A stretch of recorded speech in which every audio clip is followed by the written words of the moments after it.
Hola a todos y bienvenidos a nuestro estudio. Hoy vamos a sumergirnos en uno de los capítulos más intensos y a menudo malinterpretados de la Biblia, Génesis 19. La historia de Sodoma y Gomorra. Este relato ha generado debates, controversias y muchísimas preguntas a lo largo de los siglos. Pero, ¿realmente entendemos lo que está sucediendo aquí? ¿Cuál es el verdadero pecado de Sodoma? ¿Y qué nos enseña esta historia sobre la justicia, la misericordia de Dios y nuestra propia naturaleza? Prepárense, porque hoy vamos a ir más allá de la superficie. Analizaremos el contexto histórico, las palabras clave en hebreo y las profundas lecciones teológicas que este pasaje tiene para nosotros. No es solo una historia de fuego y azufre, es un espejo que refleja la condición humana y la soberanía de Dios. Así que, si están listos para este estudio profundo y revelador, quédense conmigo. Comenzamos.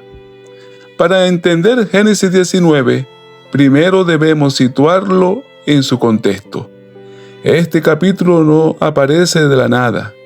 Es la continuación directa de Génesis 18.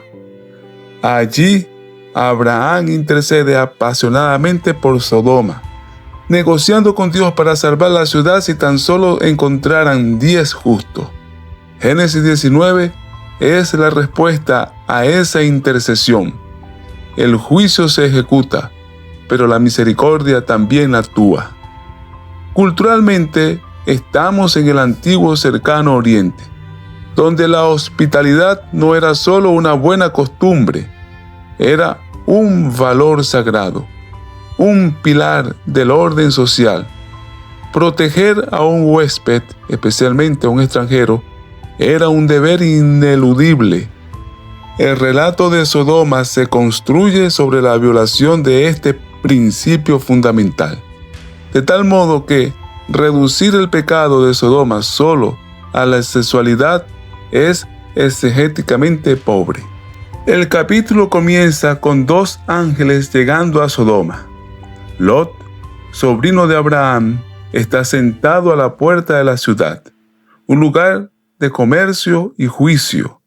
Al ver a los visitantes, se postra y les ruega que pasen la noche en su casa. Él sabe que la ciudad es peligrosa. La palabra hebrea que se usa para pasar la noche es lin. Implica buscar refugio y protección.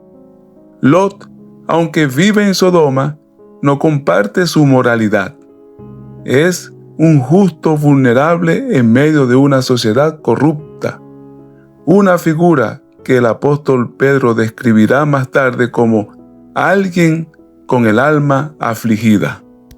Pero la hospitalidad de Lot se ve interrumpida abruptamente. Antes de que se pudieran acostar, todos los hombres de la ciudad, desde el más joven hasta el más viejo, rodean la casa. Su demanda es escalofriante. Sácalos para que los conozcamos. La palabra hebrea para conocer, yada, es la misma que se usa para la intimidad matrimonial.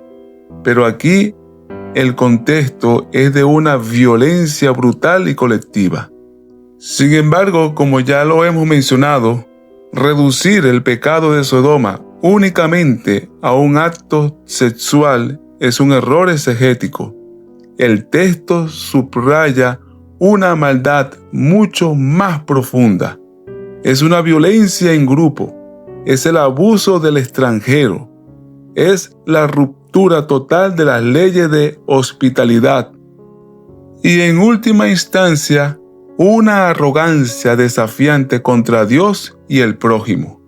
El profeta Ezequiel lo confirmaría siglos después, diciendo que el pecado de Sodoma fue la soberbia, la abundancia, la ociosidad y, crucialmente, no ayudar al pobre y al necesitado. El pecado de Sodoma es una inhospitalidad violenta y sistemática, una deshumanización total. En medio de este caos, llegamos a uno de los momentos más perturbadores del texto. Para proteger a sus huéspedes, Lot ofrece a sus 2 hijas vírgenes a la multitud. Es una acción que nos horroriza, y con razón. ¿Cómo debemos interpretar esto? La Biblia no presenta este acto como algo virtuoso. Al contrario, nos muestra hasta qué punto la corrupción de Sodoma había afectado incluso al justo Lot. Refleja una mentalidad patriarcal extrema, donde las mujeres eran consideradas propiedad, pero sobre todo expone la desesperación y la degradación moral de Lot. La Biblia es honesta, describe la realidad humana con todas sus fallas. No siempre nos da modelos a seguir. La situación se vuelve tan violenta que los ángeles tienen que intervenir. Sacan a Lot hacia adentro, cierran la puerta y hieren a los hombres de afuera con ceguera. La palabra hebrea usada, sanverín, no es una ceguera común, es una ceguera sobrenatural, una desorientación total. Teológicamente esto es poderoso. Simboliza la ceguera espiritual del pecado. Cuando una sociedad se entrega por completo al mal, no solo pierde su moral, pierde incluso la capacidad de percibir la realidad. Están tan ciegos por su maldad que ni siquiera pueden encontrar la puerta. Con el juicio a punto de caer, los ángeles instan a Lot a huir con su familia. Pero Lot duda, se demora. Los ángeles tienen que tomarlo de la mano, a él, a su esposa y a sus hijas, y sacarlos a la fuerza. Y esto sucede por la misericordia de Jehová para con él. Esta es una clave fundamental. Lot no se salva por sus propios méritos, es rescatado. ¿Y por qué? El versículo 29 nos da la respuesta. Dios se acordó de Abraham. La salvación de Lot es un acto de gracia mediadora. Es el resultado directo de la intercesión de su tío y de la fidelidad de Dios a sus promesas. Mientras huyen, reciben una orden clara: no mires tras ti. Pero la esposa de Lot desobedece. El texto dice, miró atrás, y la palabra Nabat implica más que un vistazo casual. Es una mirada anhelante, una nostalgia por lo que dejaba. Su corazón, a pesar de ser rescatada, seguía en Sodoma. Se convierte en una estatua de sal, un monumento eterno a las consecuencias de un corazón dividido. No es de extrañar que Jesús, siglos después, advirtiera a sus discípulos: acordaos de la mujer de Lot. Es un llamado a no aferrarse a un mundo que está bajo juicio. Luego, la destrucción. El sol salía sobre la tierra cuando Lot llegó a Zoar. Entonces Jehová hizo llover sobre Sodoma y sobre Gomorra azufre y fuego. Este lenguaje no es solo de castigo, es un lenguaje de descreación. El fuego y el azufre evocan un juicio cósmico, una purificación radical que revierte el orden caído y devuelve esa tierra al caos primordial.